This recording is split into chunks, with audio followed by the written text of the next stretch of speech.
আসসালামু আলাইকুম নমস্কাৰ বন্ধু বান্ধৱীসকল আশা কৰোঁ আপোনালোকে সকলোৱে ভালে আছে আজিৰ ভিডিঅ'টোৰ বিষয়বস্তু হৈছে right to information act 2005 honourable supreme কোৰ্টে এই সংক্ৰান্তত এটা গুৰুত্বপূৰ্ণ ৰায় দান কৰিলে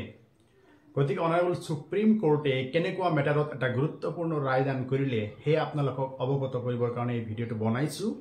আশা কৰিছো ভিডিঅ'টো প্ৰথমৰ পৰা শেষলৈকে চাব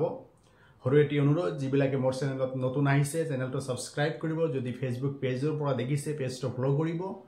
যিসকলে ইতিমধ্যে ফলো আৰু সাবস্ক্ৰাইব কৰিছে অশেষ ধন্যবাদ জ্ঞাপন কৰিছো বন্ধুসকল আপুনি যদি কোনো তথ্য বিচাৰিছে তেতিয়া হলে সৰকাৰি অফিচৰ বিষয়ববীয়াসকলে আপোনাক এটা ৰিপ্লাই দিয়ে under section 8 clause 1 sub clause J of RTI Act 2005 your short information is false under exemption category documents that's why information cannot be provided to you এনেকৈ রিপ্লাই এটা দিয়ে বিভিন্ন সময়ত আপুনি চাব আপুনি যদি কিবা তথ্য বিচাৰিছে তেতিয়া হলে স্টেট পাবলিক ইনফৰমেশন অফিসাৰ বিলাকে section 8 clause 1 sub clause J ৰ কথা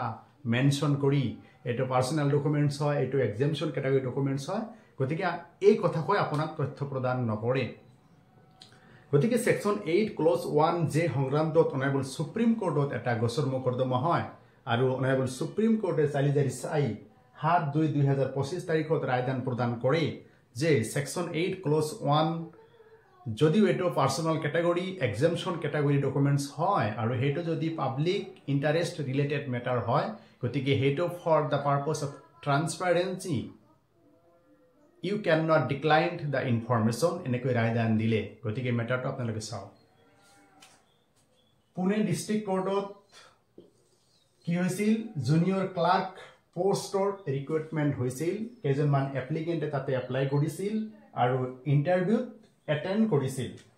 তাতে এজন RTI এপ্লিকেন্ট আছিল তেখেতে ইন্টাৰভিউত এটেন্ড কৰিছিল আৰু গট ৰেংক আৰু কি ভাল মানে মাৰ্কস পাইছিল মানে পজিশন পাইছিল ফৰ পিছত দেখা গল যে এই RTI এপ্লিকেন্টক এই জুনিয়ৰ ক্লাৰ্ক পোষ্টত মানে ৰিক্ৰুটমেন্ট দিয়া নহল অন্যজনক দিলে তেতিয়া এই RTI এপ্লিকেন্টে তথ্য মানে পোষ্ট বা চাকৰিটো নপোৱাৰ ফলত তেখেতে RTI আবেদন দাখিল কৰিলে যে RTI তো এনেকুৱা আছিল কি কি তথ্য বিচাৰিলে ডিসক্লোজাৰ মাৰ্কস অফ আদাৰ ক্যান্ডিডেটস এণ্ড হিমসেলফ RTI এপ্লিকেন্টৰ নিজে কিমান মাৰ্কস পাইছে আৰু অন্যান্য ক্যান্ডিডেটছে কিমান মাৰ্কস পাইছে হেটো জনাব লাগে এণ্ড সিলেকশন প্ৰসেছটো কেনেকুৱা আছিল এই মানে বস্তুখিনি তথ্য জনাৰ অধিকাৰ আইনৰ অধীনত জনাব লাগে এনেকৈ RTI আবেদন দাখিল কৰিলে পিছত অথৰিটি কনসাৰ্ন পাবলিক ইনফৰমেশন অফিচাৰে মানে ইনফৰমেশন ওয়াজ ডিক্লাইনড মানে তথ্যখিনি প্ৰদান নকৰিলে আৰু কি কলে যে এটো কনফিডেন্সিয়াল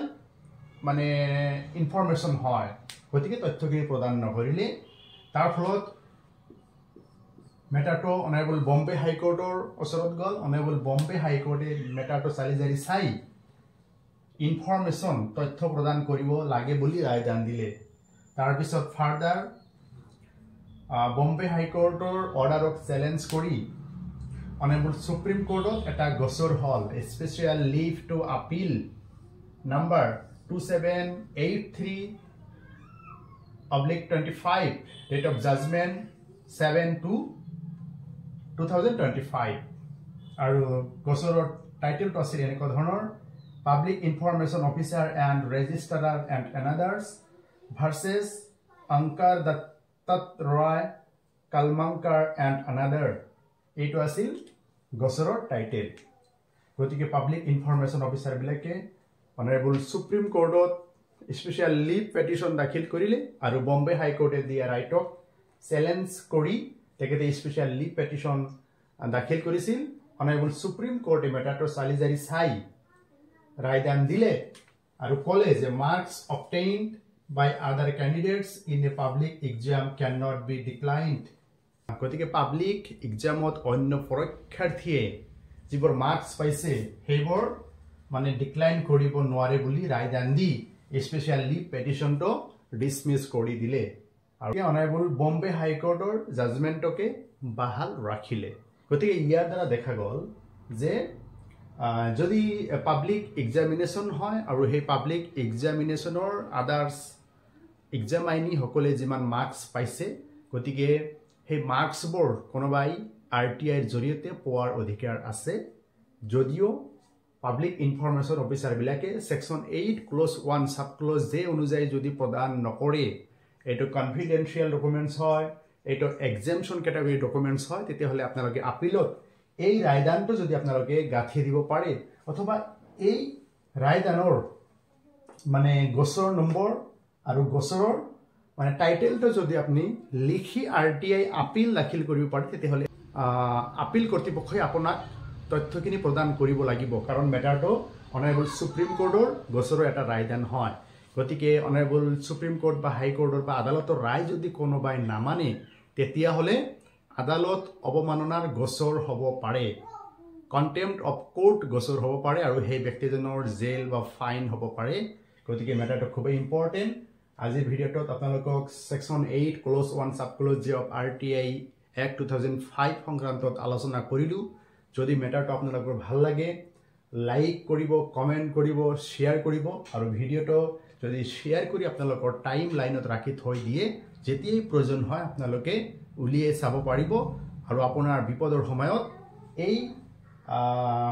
মানে সাইটেশন ৰুলিং অথবা কেস নম্বৰটো আপোনালোকে যদি আপিলত লিখি দিব পাৰে তেতিয়াহলে আপুনি সাকসেস গতিকে আশা কৰিছো আপোনালোকৰ ভিডিঅ'টো ভাল লাগিছে thank you very mass have a nice day